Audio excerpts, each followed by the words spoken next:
Well, I finally got the van back. I've still got loads of work to do. 8 weeks ago, my van broke down, and for the last 6 weeks, the van build has come to a halt. And with my family holiday approaching in 4 days, I've got a lot of work to do to get it ready.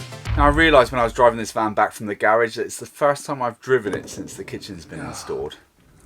So I need to fit some catches today. That's probably one of the things that I need to do. But I still need to get my mattress in. I still need to put some main lights up. At the moment, all I've got are these 2 reading lights. So the plan for today is I'm going to fit some magnetic catches to the kitchen just to stop the doors from flying open when I drive. Now, I did actually start insulating the ceiling just before the van went into the garage. So it's pretty much all done other than up there because I ran out of insulation. I've decided what I'm going to do because I'm not going to be installing the ceiling today. I'm going to run like a plank of plywood all the way along to the front of the van, drill some holes so that I can fit some spotlights in, so at least I've got a bit of light in here. It will be temporary, but it will also give me an idea as to where I actually want to put my spotlights when I do actually fit the ceiling. So it's kind of like a little trial run on that. So that'll either be done today or tomorrow. Under here is where my fridge is going to live, even though I've got wires that are sort of poking in through there ready for it to be installed. I haven't actually installed a 12 volt socket yet to under there, so I'm going to do that as well so that when the fridge arrives I can literally just plug it in and it's good to go. Other than that, I might get some painting done as well because I know what my wife's like and she'll be like, oh, that would have been nice if it was painted. So that wasn't an impression of my wife, by the way.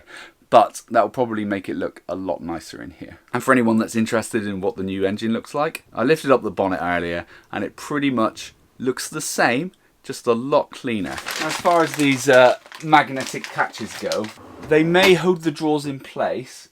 However, once there's weight in there or anything like that, then I just don't think they're going to be strong enough. I'm going to install one for the time being, and then if anyone knows of a better sort of catch that I can use for drawers, then just let me know. But I don't really, before anyone says we'll get the push button ones that lock in, I don't really want to cut any holes in the front of the doors. So any other ideas would be greatly appreciated.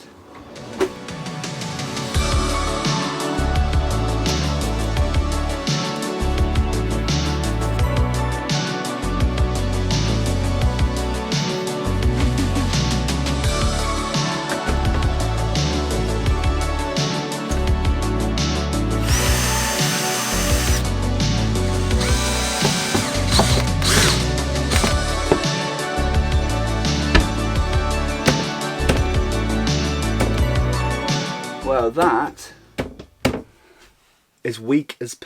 So what I'm thinking is I'm gonna need probably at least a minimum of 2 of these just for it to actually get a good bite per door. Probably should have adjusted the doors first though. Alright, well that's 2 on there and they're not doing anything. So I'll come back to that in a bit because I'm just gonna lose my rag.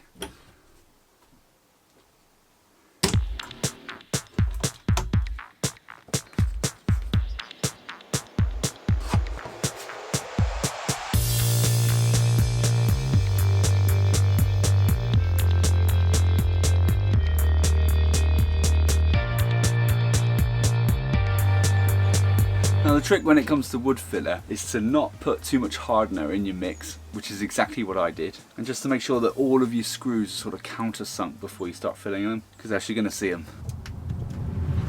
Whilst the van was in the hospital, I built this little bench out here. I recycled some pallets. This can live outside and it means that I can use it rather than having to get the workmate out every time I want to cut a quick piece of wood. So now what I'm going to do is I'm going to cut a strip off this, and this will be what I mount my lights on temporarily on the ceiling.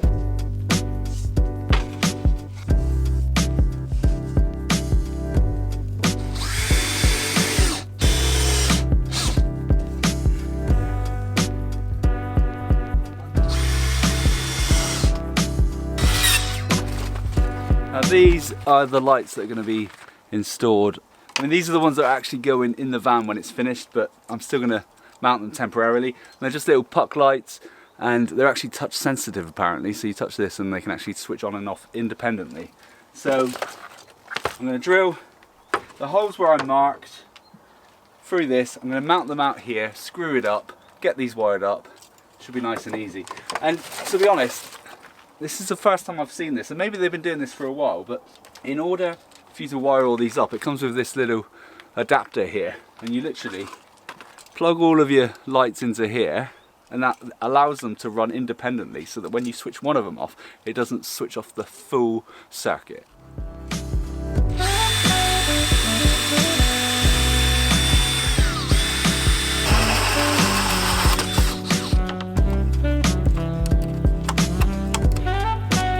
Now they have these little grooves here, so they're not perfectly circle. So I'm gonna have to cut a couple of grooves just in here just to be able to fit these, but thinking back to it, I think I did that when I did the Vivaro up.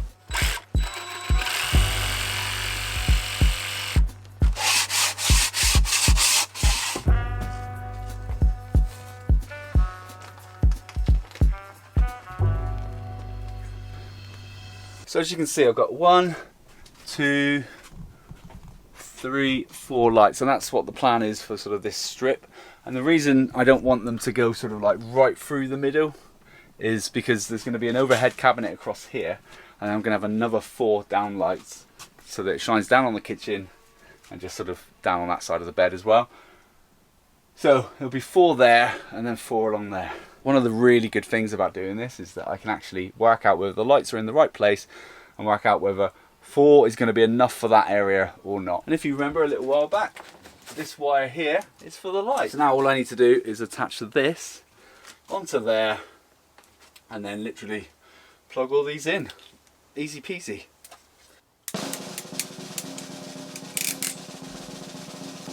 Ah! God damn it. For some reason these aren't working. They're probably cheap ones. I'm going to use these instead. I mean, this is all going to have to be reconnected once the proper ceiling goes up anyway, so at least with these, they're a nice solid connection, like really firm, and you can just literally squeeze the button together and then release it when I want to replace it. So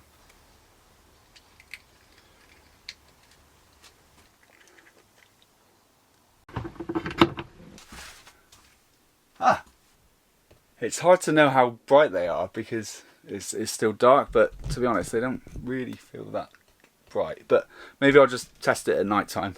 And what I also need to do is wire up a remote switch for them. So you remember in the other van when I've got a little button on my keyring that I press and they come on? I need to get that wired up.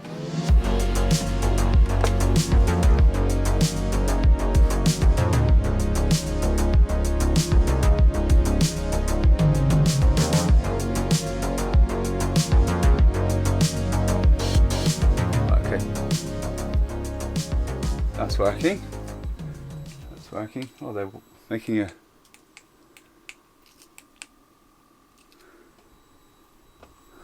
Oh no. So with the remote switch added, they make like a high pitch noise and they don't turn back on when I press the button.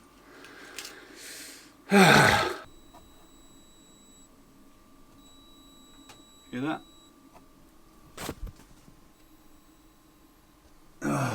I'm not gonna lie, that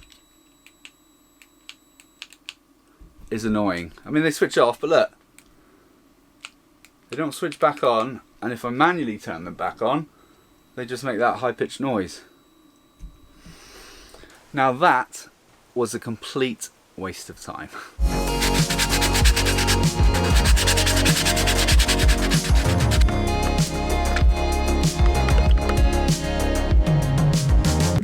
Right, that's one coat of the white. I think I'm gonna call it a day. It is another day. I mean, maybe I should rephrase that. It's not just another day, it's a rainy, miserable day.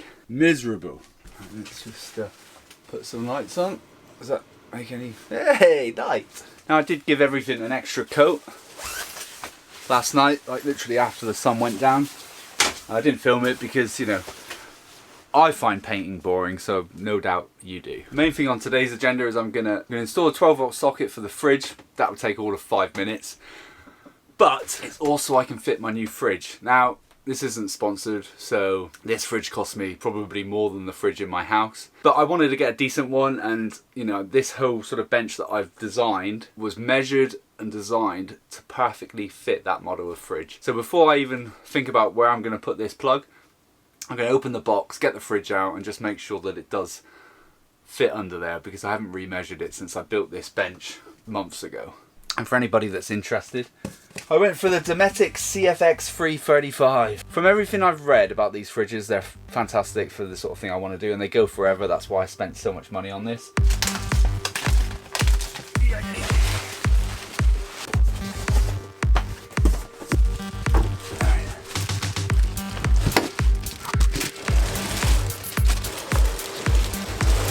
Oh, look at that!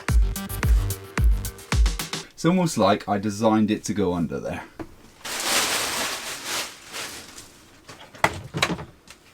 Perfect. And charging. So looking at the two plugs it comes with, you can probably, well, I knew this because I did my research, but it's got a 12 volt insert, but it also has a 3-pin plug one as well for your mains. For today I'm just going to be fitting this one, but eventually once I've got my inverter installed, I'll be installing a plug so that I can run it off 240 volt as well.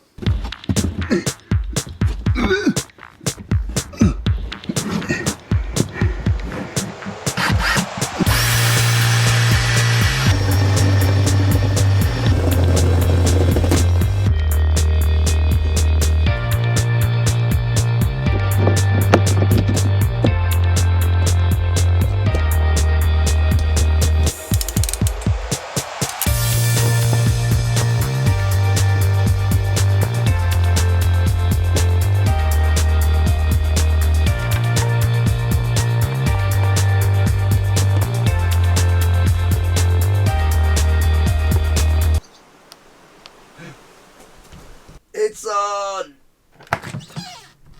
Light. So I can hear it now I've opened the door.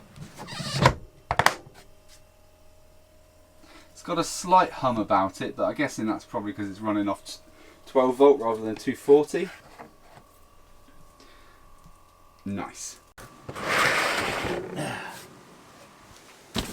Part of me kind of wants to get this mounted. For anybody that's new to this channel, this is my inverter, also my charger when I'm connected to hookup. I'm probably not going to have time to get this wired up before the trip, but I do want to get it mounted on that wall there. And the main reason why I want to get it mounted is just because I'm sick to death of moving it around constantly.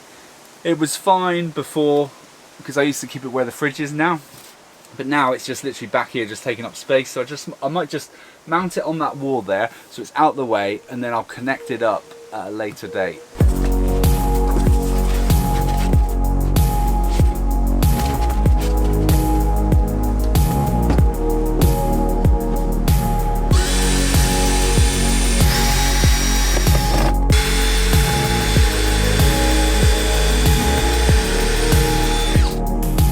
I mean, you could say that this is overkill just for this, but it really is pretty heavy. So I've stuck a big bit of wood on there. Doesn't necessarily mean that this has to be the final way I mount it, but for now at least. I mean, the screws they give you are pretty hefty, so it needs to have something chunky to go into.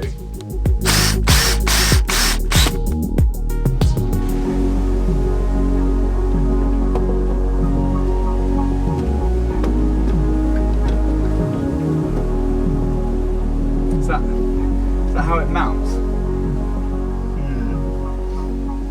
It's a bit wobbly. I reckon over one bad bump that would come off. It's a bit of a weird video today. I appreciate that. A lot of random stuff got done. We're getting closer and closer to what was originally the deadline to completely finish this, which was the holiday that's coming up. But because I've lost 6 weeks of building this van because it's been in the garage, that deadline has now become make it livable and then complete it after the holiday. So fingers crossed I can get enough done in the next episode that the holiday will be as comfortable as it can be. Also, thank you to everyone that's donated to the channel by buying me a coffee through the link in the description. I really appreciate it. There's absolutely no way I would have been able to get this new engine fitted in this van if it wasn't for the support of everyone that's helped and donated. So I really appreciate it. But on that note, I'll see you in the next episode. Cheers!